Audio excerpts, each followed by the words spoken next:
আজ মেলায় গিয়ে নাগরদোল্লায় উঠে আমার অবস্থা তো খারাপ। এত ভয় পাবো কোনোদিন ভাবতে পারিনি। তো আমরা বেরিয়েছিলাম সন্ধ্যাবেলাতে মেলা দেখতে। আর তোমরা এই নাগরদোল্লার সাইজটা একবার দেখো, এটা সামনে থেকে প্রচন্ড বড় লাগছিল। এই নাগরদোল্লায় চাপার আগে কিছু একটা তো খেয়ে নেওয়া উচিত। এসে নেমে খেতে পারবো কিনা তার তো কোনো গ্যারেন্টি নেই।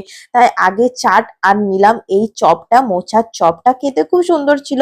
এবার আমি যাচ্ছি নাগরদোল্লাতে চাপতে। আর নাগরদোল্লায় চেপে নিচ দিকে তাকানো তো দূরের কথা, আমি তো নিচ দিয়ে তাকাতেই পারছি না। আর সেই সময় কেশব বলছে হাতটা ছেড়ে ওর হাতটা ধরতে। আর সেটা কি সম্ভব? আমার তো ছাড়ার কথা ভাবতেই পারছি না। আর এই যে শুরু হয়ে গেল নাগরদোল্লা ঘোরা, তখন আমার যা অবস্থা সেটা আমি জানি। অবশ্য 2-3 বার ঘোরার পরে আমার একটু হলেও সাহসটা এসছিল, কিন্তু সেই সাহস আর কোথায়। এইটাতে চেপে তো আমার অবস্থাই খারাপ হয়ে গেছিল।